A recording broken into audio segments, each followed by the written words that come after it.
নমস্কার। শ্রুতি সাহিত্যে আপনাদের সবাইকে জানাই আরও একবার স্বাগত। আজকে আমি আদি কাণ্ডের দ্বিতীয় পর্বটি আপনাদের কাছে উপস্থাপনা করতে চলেছে। রামায়ণের দ্বিতীয় পর্ব। চলুন শুরু করা যাক। হরিশ্চন্দ্র যখন পূর্ণবলে স্বর্গারোহণ করছিলেন, তখন পথের মাঝে নারদ মুনি এসে উপস্থিত হয়ে তাকে বললেন, তুমি কোথায় যাচ্ছ হরিশ্চন্দ্র? উত্তরে হরিশ্চন্দ্র সেই মুহূর্তে নিজের পূর্ণ সঞ্চয়ের কথা বলতে আরম্ভ করলেন। অমনি স্বর্গাভিমুখী রথ নিমগ্নগামী হতে হতে মাঝপথে আটকে গেল। এই রথ না পৌঁছল স্বর্গে, না নামল মাটিতে। পিতার সিংহাসনে বসে রুহিদাস পরম সুখে প্রজা পালন করতে লাগলেন। পরিণত বয়সে তার পুত্র সগরকে রাজ্যভার অর্পণ করে বন গমন করেন। অপুত্রক সগর পিতার শূন্য সিংহাসনে বসে প্রজা পালনে তার পিতার মতো দক্ষতা দেখাতে পারলেন না। অজ্ঞাত নিরুপায় হয়ে একদিন তিনি বনে চলে যান। বনে গিয়ে দেবাদিদেব মহাদেবের আরাধনা করতে লাগলেন। তার আরাধনায় সন্তুষ্ট হয়ে সগরের মনস্কামনা পূর্ণ করার জন্য ৬০ সহস্র পুত্রের পিতা হবার বর দিলেন। রাজা সগরের জ্যেষ্ঠা পত্নী বিদর্ভ রাজকন্যা কেশিনীর গর্ভে অসমঞ্জস্য ও কনিষ্ঠা অরিষ্ঠানেমির কন্যা সুমতির গর্ভে একটির মাংসপিণ্ডের ন্যায় অলাবু প্রসব করলেন। মহাদেবের ওপর ভীষণ রুষ্ট হয়ে রাজা সগর ওই প্রসবিত মাংসপিণ্ডকে মাটিতে আছড়ে মারলেন। তৎক্ষণাৎ ৬০ সহস্র পুত্রের জন্ম হয়, কিন্তু মহাদেবের শাপে তারা স্বল্পায়ু হয়েছিল। সগরের জ্যেষ্ঠ পুত্র অসমঞ্জস্য এই সকল ঘটনা বীতশুদ্ধ হয়ে গভীর অরণ্যে তপস্যার জন্য চলে গেল। তখন মহারাজ সগর তার অন্যান্য পুত্র এবং পৌত্রীগণ সঙ্গে দুঃখে দিন কাটাতে লাগল। এই সময় রাজা সগর অশ্বমেধ যজ্ঞের আয়োজন সম্পূর্ণ করে এবং পুত্রগণকে যজ্ঞাশ্ব রক্ষায় নিযুক্ত করেন। রাজা সগর যজ্ঞায়োজনের ভীত হয়ে ইন্দ্রদেব বিষ্ণুর সাহায্যে প্রার্থনা করলেন। বিষ্ণু তার যজ্ঞে অশ্ব চুরি করার পরামর্শ দেন। ইন্দ্রদেব সেই যজ্ঞের অশ্ব চুরি করে পাতালের তপস্যারত কপিল মুনির আশ্রমে বেঁধে রেখে আসেন। সগর রাজের পুত্ররা যজ্ঞের অশ্বকে খুঁজতে খুঁজতে অবশেষে পাতালে তপস্যারত কপিল মুনির আশ্রমে উপস্থিত হলেন এবং দেখলেন সেখানে যজ্ঞের অশ্ব বাঁধা আছে। তখন তারা মুনিকে চোর বলে মনে করলেন। এরপর সগর পুত্ররা একসঙ্গে কপিল মুনিকে আক্রমণ করলে মুনি ক্রোধিত হয়ে চক্ষু হতে ক্রোধাগ্নি নির্গত করে এবং সেই ক্রোধে সগরের ৬০ সহস্র পুত্র ভূষিত হয়ে গেল। এদিকে সগর রাজা দিগ্বিজয়ী পুত্রদের ফিরে আসার অপেক্ষায় থেকে থেকে বৎসরের শেষে পৌত্র অংশুমানকে পিতৃবদ্ধের খোঁজে পাঠিয়ে দিলেন। অংশুমান খুঁজতে খুঁজতে পাতালে ধ্যানমগ্ন মহর্ষি কপিল মুনির কাছে হাজির হলেন। তিনি নম্রভাবে তার পিতৃদেবের বর্ণনা দিয়ে তাদের কুশল জিজ্ঞাসা করলেন। মুনির উত্তরে তখন খুবই ব্যথা পেলেন। তাদের উদ্ধারের উপায় সম্পর্কে পরামর্শ চাইলে মুনি তাকে বলে, যদি এই স্থান দিয়ে পবিত্র গঙ্গার ধারা প্রবাহিত করতে পারবে, তাহলেই সেই ধারার স্পর্শে তোমার বংশ উদ্ধার পাবে। অংশুমান প্রমাণ করে পিতামহের রাজ্যে ফিরে গেলেন এবং পিতামহ সগরকে সকল কাহিনী সবিস্তারভাবে বললেন। অপরদিকে গোলকাধিপতি নারায়ণ লক্ষ্মী দেবী সহ পরম সুখে বসে আছেন। এই সময় নারায়ণের গুণকীর্তন করতে করতে মহাদেব হাজির হলেন। মহাদেবের গানে মুগ্ধ হয়ে বিষ্ণু বিচলিত ও বিগলিত হয়ে পড়লেন। বিষ্ণুর সেই বিগলিত অবস্থা থেকে গঙ্গার সৃষ্টি হল। বিষ্ণুর বিগলিত জলই পবিত্র গঙ্গার বাড়ি। এই গঙ্গার পবিত্র স্পর্শে মুক্তি পাবে সগর রাজা 60 সহস্র পুত্র। সগর রাজার প্রতিজ্ঞা করলেন যে যেমন করেই হোক এই গঙ্গাকে মর্তলোকে আনবেন। তার জন্যই তিনি কঠোর তপস্যা আরম্ভ করলেন। তপস্যারত অবস্থায় তিনি মানুষ্য দেহ পরিত্যাগ করে ব্রহ্মলোকে গমন করলেন, কিন্তু তবুও গঙ্গার মর্তে আসার কোনরূপ লক্ষণ দেখা গেল না। এইভাবে পূর্বপুরুষদের উদ্ধার কল্পে অংশুমানও সগর রাজাকে অনুসরণ করে দেহান্তর ঘটালেন। তবু গঙ্গার অবিচলিতা চঞ্চলা তারপরেও অংশুমানের পুত্র দিলীপ রাজ্যভার গ্রহণ করে একই সংকল্পে ব্রতী হলেন। পত্নীদের অযোধ্যায় রেখে দিলীপ পূর্বশ্বরীর ন্যায় 10 সহস্র বৎসর তপস্যায় থেকে শেষে দেহত্যাগ করলেন। তবুও পাষাণী গঙ্গার দেখা পেল না। অন্যদিকে শিবের বর তার বরে একমাত্র পত্নীর একটি মাংসপিণ্ড থেকে একটি সন্তান জন্মগ্রহণ করে। পরে অষ্টাবক্র মুনির আশীর্বাদে এই সন্তানদের বিকৃত দশা ভালো হয়ে যায়। পরে নাম হয় ভাগীরথী। মাতার কাছ থেকে বাল্য বয়সে বিদায় নিয়ে ভাগীরথী গঙ্গাকে মর্তে আনার জন্য ব্রতী হলেন। প্রথমে বশিষ্ঠ মুনির পাশে দীক্ষা নিয়ে ইন্দ্রের তপস্যায় মগ্ন হন। ইন্দ্রদেব তার তপস্যায় মুগ্ধ হয়ে তাকে মহাদেবের তপস্যায় নিমগ্ন হতে বলে। ইন্দ্রের পরামর্শ অনুযায়ী তিনি কৈলাসের তপস্যায় মগ্ন হলেন। ভাগীরথীর তপস্যায় সন্তুষ্ট হয়ে মহাদেব গোলকে বিষ্ণুর তপস্যা করার পরামর্শ দেন। বিষ্ণুকে তপস্যায় খুশি করলেই পরে গোলকাধিপতি তাকে বর প্রদান করতে চাইলে ভাগীরথী তখন নিজের অভিপ্রায় নিবেদন করে গঙ্গাকে মর্তলোকে আনার জন্য প্রার্থনা করেন। নানান ছলনা করে গঙ্গা পাবার প্রত্যাশা থেকে ভাগীরথীকে বিরত করতে না পেরে অবশেষে তাকে বলেন, বৎস, গঙ্গাকে তুমি পাবে, তবে শর্ত কয়েকটি তোমাকে মানতে হবে। যে শঙ্খ আমি তোমাকে দেব ওই শঙ্খ বাজিয়ে তুমি আগে আগে যাবে এবং গঙ্গা তোমার পিছনে পিছনে প্রবাহিত হবে, তোমাকে অনুসরণ করবে। ভাগীরথী রাজি হয়ে কাজে নিযুক্ত হলে ব্রহ্মলোকে হতে গঙ্গা তাকে অনুসরণ করে সুমেরু পর্বত পর্যন্ত আসে। হঠাৎ পাশ্চাত্য নিস্তব্ধতা অনুভব করে ভাগীরথী পিছনের দিকে তাকিয়ে দেখেন যে গঙ্গা সুমেরুর গর্ভে বন্দিনী হয়েছেন। গঙ্গা ভাগীরথীর তপস্যায় সন্তুষ্ট হয়েছে বলেন, বৎস, এই বন্দিনী দশা হতে কেবল ইন্দ্রই এই বরাত মুক্ত করতে পারে। এই কথা শুনে ভাগীরথী ইন্দ্রের নিকট হাজির হলেন। ইন্দ্রকে সন্তুষ্ট করে ঐরাবতে মর্তে নিয়ে এলেন। ঐরাবত গঙ্গাকে দাসী রূপে পাবার জন্য গোদ ধরে বসে ভাগীরথী খুবই চিন্তার মধ্যে পড়লেন।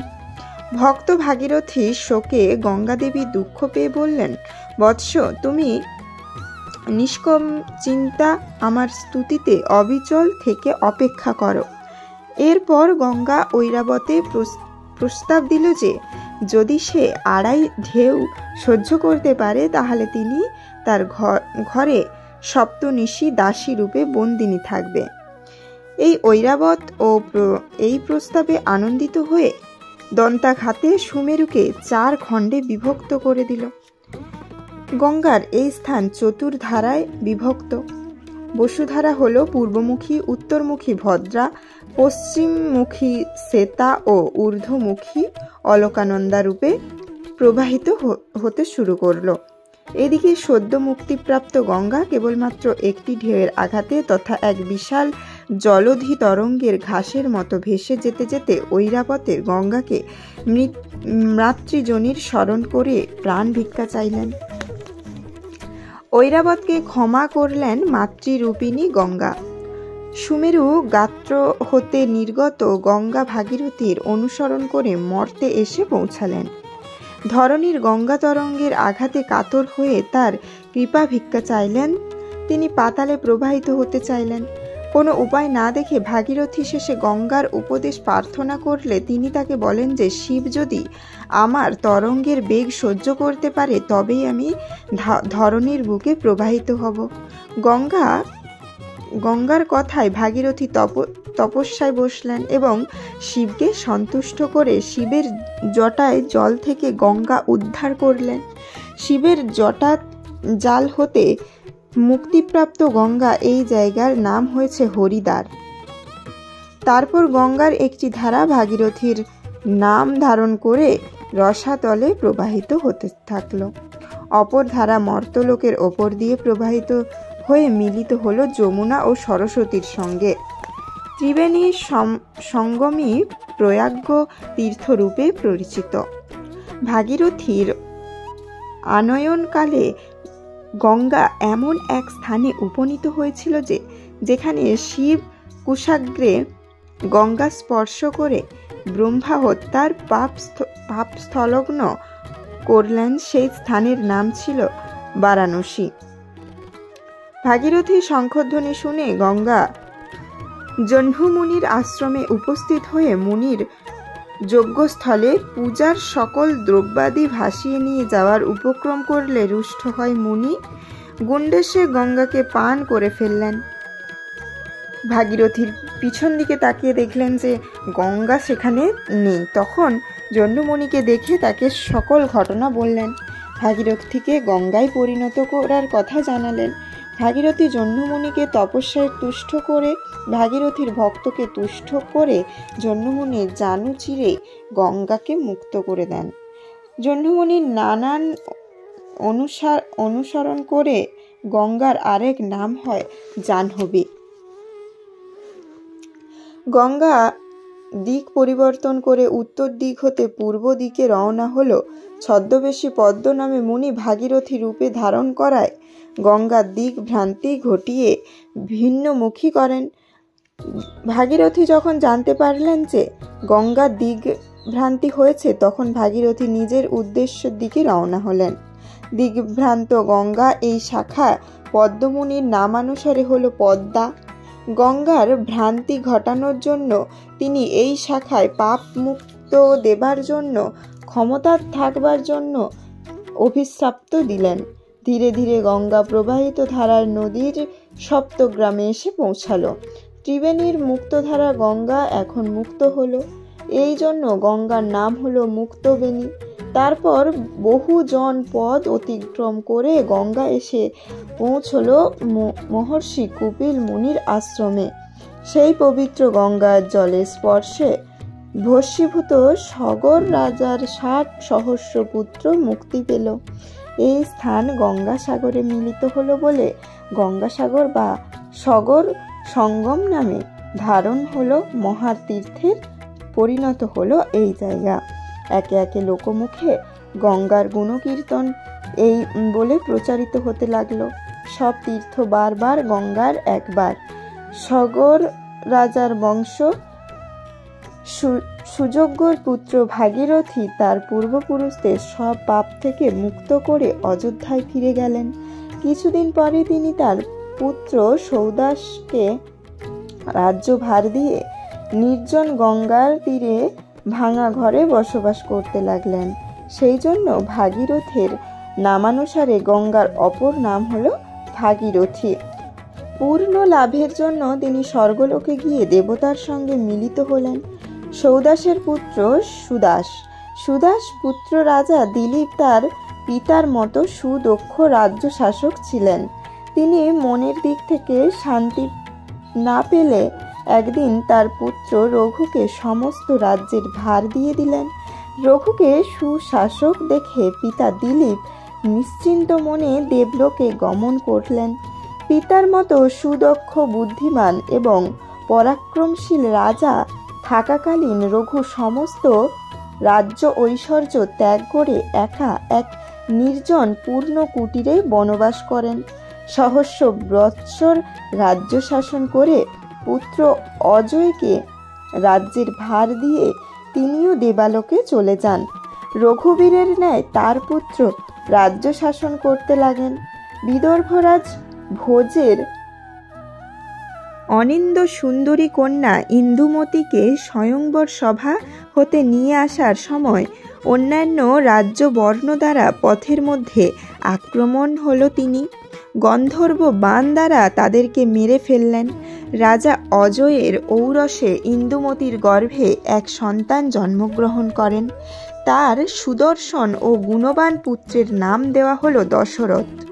একদিন রাজা অজ এবং তার পত্নী ইন্দুমতীর নিকটবর্তী বনে বেড়াতে গেলেন। ঠিক সেই সময়ে আকাশপথে বিনা হাতে নারদ ওই স্থান দিয়ে যাবার সময় তার বাণী হতে ফুলের মালা ইন্দুমতীর ওপরে দৈবাক্রমে পড়ে গেল। সঙ্গে সঙ্গে তার মৃত্যু হলো।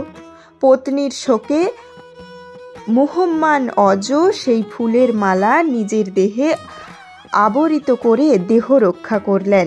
তখন অসহায় নাবালক পুত্র দশরথ রাজপুরোহিত বশিষ্ঠ দেবের কাছে পুত্র সেহে মানুষ হতে থাকেন। দশরথের মাত্র 5 বছর বয়সে রাজপথে অভিষিক্ত হয়ে যায়। যৌবনে এক সুদক্ষ প্রশিক্ষণ এবং প্রশাসক হিসাবে পিতৃপুরুষের মতোই খ্যাতি লাভ করে ফেলেন।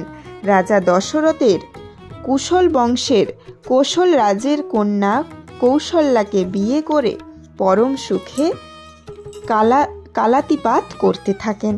কিন্তু রাজা দশরথ পুত্রহীন হবার জন্য তিনি দ্বিতীয়বার বিয়ে করে কেকয় রাজার কন্যা কৈকেয়ীকে রাজমহর্ষি রূপে রাজপ্রাসাদে নিয়ে এলেন। তারপর কিছুদিন পরে রাজা দশরথ সিংহলের দিকে যাত্রা করলেন। সেখানে সিংহল রাজার কন্যা সুমিত্রাকে বিয়ে করে নিজ রাজ্যে নিয়ে আসেন। রাজা দশরথের অযোধ্যায় ফিরে এসে 3 জন পত্নীকে সঙ্গে নিয়ে মহাসুখে জীবনযাপন করতে লাগলেন। তৃতীয় পত্নী সুমিত্রার রূপের গুণের অপরূপ 2 পত্নী কৌশল্যা এবং কৈকেয়ী মনে মনে বিচ্ছেদ পোষণ করে কাতর হয়ে পড়লেন। তারা মনে মনে ভাবতে থাকেন যে তাদের স্বামী রাজা দশরথ আগের মতো তাদেরকে মোটেও ভালোবাসে না। সুখে দিন কাটতে থাকলেও রাজা দশরথের মনে কিন্তু মোটেও শান্তি ছিল না, কারণ সন্তানহীন হবার জন্য তার মনে সর্বদাই দুঃখ ছিল। নিঃসন্তান হবার জন্য ব্যথা তাকে কুরে কুরে খেত, কারণ তার অবর্তমানে কে এই বিশাল রাজ্যভার নেবে। অন্যদিকে রাজ্য বহুকাল যাবৎ অনাবৃষ্টির ফলে দেশে দুর্ভিক্ষ ও মহামারী দেখা দিয়েছে। দেশে দুর্ভিক্ষের সময় রাজা সঞ্চিত কোষাগার থেকে রাজা ও রানী অর্থ ব্যয় করে নিজেদের সুখের মাত্রা দিন দিন কমতে লাগলো। নারদ দশরথকে এই বলে অভিষিক্ত করলেন, কামিনী লইয়া রাজা করিতেছ সুখ, নরকে ডুবিলে প্রজাগণ পাইবে দুঃখ। নারদের ভৎসনায় রাজা ইন্দ্রকে সন্তুষ্ট করে দেশে বৃষ্টি আনার জন্য রাজ ঐশ্বর্য ত্যাগ করে গভীর অরণ্যের মধ্যে তপস্যার জন্য চলে গেলেন। অরণ্যে যাবার সময় দশরথ কারো কথা যেন শুনতে পেল। ভূপতি হইয়া রাজ্যে চেষ্টা নাহি করে, রাত্রি দিন স্ত্রী লয়ে থাকে অন্তপুরে, কষ্ট পাই আর কত থাকি অনাহারে, এত তব চল প্রভু যাই স্থানান্তরে। রাজা দশরথের তপস্যায় সন্তুষ্ট হয়ে ইন্দ্র দেশে বৃষ্টিপাত ঘটালেন। তার ফলে প্রজাদের মধ্যে আনন্দের সীমা ধরল না। সারা রাজ্যে রাজা দশরথের নামগুণ ছড়িয়ে পড়ল। অতুল ঐশ্বর্য ও ভোগ বিলাসকারীর মধ্যেও দিন যাপন করলেও রাজা যেন কোনো এক ব্যথায় ব্যথিত ছিলেন। সকল সময় তিনি সন্তানহীন ব্যথার জর্জরিত হয়েছিলেন। রাজা দশরথ একদিন মৃগয়ায় বের হয়ে পথে পরিশ্রান্ত হয়ে এক গাছের ছায়ায় বিশ্রাম করছিলেন। হঠাৎ দূর থেকে মৃগয়ার জলপানের চকচক শব্দ শুনতে পেয়ে তিনি ধনুকের যাতে তীর যোজনা করলেন। তারপর সেই বাণ দূরে ঝরনার জল সংগ্রহকারী এক নিরপরাধ বালককে বিদ্ধ করল। বালকটি উচ্চস্বরে কারতিক্ত শুনে রাজা দশরথ ভীত হলেন। তিনি তাড়াতাড়ি বালকটিকে স্নেহ ভরে কোলে তুলে নিলেন। তারপর বালকটি বহু কষ্টে পিতার পরিচয় দিলেন। আমি অন্ধ মুনির পুত্র সিন্ধু। আমার অন্ধ পিতা তার জন্য তৃষ্ণার্থ জল আনতে এসেছিলাম। আপনার স্বরে নিহত হলাম। অতএব আমাকে শ্রীফল বনে আমার পিতামাতার নিকট নিয়ে চলুন। এই কথা বলে সিন্ধু মৃত্যুর কোলে ঢলে পড়ল। বিদগ্ধ রাজা তার অনুতপ্ত সূচনা করে মৃত সিন্ধুকে স্কন্ধে নিয়ে শ্রীফল বনের অন্ধ মুনির নিকট এসে সমস্ত ঘটনা খুলে বললেন এবং মুনির কাছে ক্ষমা প্রার্থনা করলেন। অন্ধমুনি পুত্রহারার ব্যথায় বাধিত হয়ে রাজা দশরথকে অভিশপ্ত করলেন। অন্ধপিতা তার একমাত্র অসহায় সম্বলহীন পুত্রকে নিহত করার জন্য অকুল সাগরে ভাসলেন। মুনি বললেন, অনুরূপভাবে তোমাকেও একদিন আমার মতো পুত্র শোকে ভাসতে হবে। তুমি যখন পুত্র শোকে পড়বে তখনই বুঝতে পারবে পুত্র বিচ্ছেদের বেদনা, আর তার শোকেই তোমার মৃত্যু হবে। এই অভিশাপ মাথায় নিয়ে রাজা দশরথ তার সম্মুখ থেকে বিদায় নিলেন। রাজা দশরথ একদিকে অপুত্রক, অপরদিকে অন্ধমুনির অভিশাপ, এই দুই একত্রে সঙ্গে অনুভব করতে থাকেন। তারপর মনে মনে ভাবলেন, অন্ধমুনির অভিশাপ যদি সত্যি হয় তাহলে তিনি একবার সন্তানের পিতা হবেন। রাজা দশরথকে অন্ধমুনি বলেছিলেন নারায়ণের 4 অংশে বিভক্ত হয়ে তার স্ত্রীদের গর্ভে জন্মাবেন। রাজা দশরথের বিবেক ব্রাহ্মণ হত্যার অপরাধে নিজেকে মুক্ত করার জন্য পুরোহিত বশিষ্ঠের নিকট গেলেন। বশিষ্ঠের কুটিরের মধ্যে প্রবেশ না করে দাঁড়িয়ে বশিষ্ঠের পুত্র বামদেবকে উপায় সম্পর্কে জানতে চাইলে তিনি তাকে 3 বার রাম রাম রাম উচ্চারণ করতে বলেন। এর ফলে তার ব্রহ্মা হত্যার পাপ ক্ষয় হবে। মহর্ষি বশিষ্ঠ পুত্র ত্রবমবিধ ক্রিয়াকলাপে রাগান্বিত হয়ে চণ্ডাল হবার অভিশাপ দিয়েছিলেন। তার কারণ হলো যে একবার মাত্র রাম নাম উচ্চারণ করলে যখন কোটি ব্রহ্ম হত্যার পাপমোচন হয়, তখন তার পুত্র দশরথ কীর্তক 3 বার রাম নাম উচ্চারণ করলেন। যখন পিতার রাগ প্রশমিত হলো, পুত্র বামদেব তখন পিতৃদত্তের অভিশপ্ত হতে নিজেকে মুক্ত করবার জন্য উপায় জিজ্ঞাসা করলে পিতা মহর্ষি বশিষ্ঠ বলেন যে শ্রীরামচন্দ্রের চরণ কমল স্পর্শ করলে তুমি এই অভিশাপ থেকে মুক্ত হতে পারবে। আজ এই পর্যন্ত। আগামী পর্বে আবার একটি নতুন পর্ব নিয়ে আপনাদের কাছে হাজির হব। নমস্কার। হরে কৃষ্ণ কৃষ্ণ কৃষ্ণ হরে হরে, হরে রাম রাম রাম হরে হরে।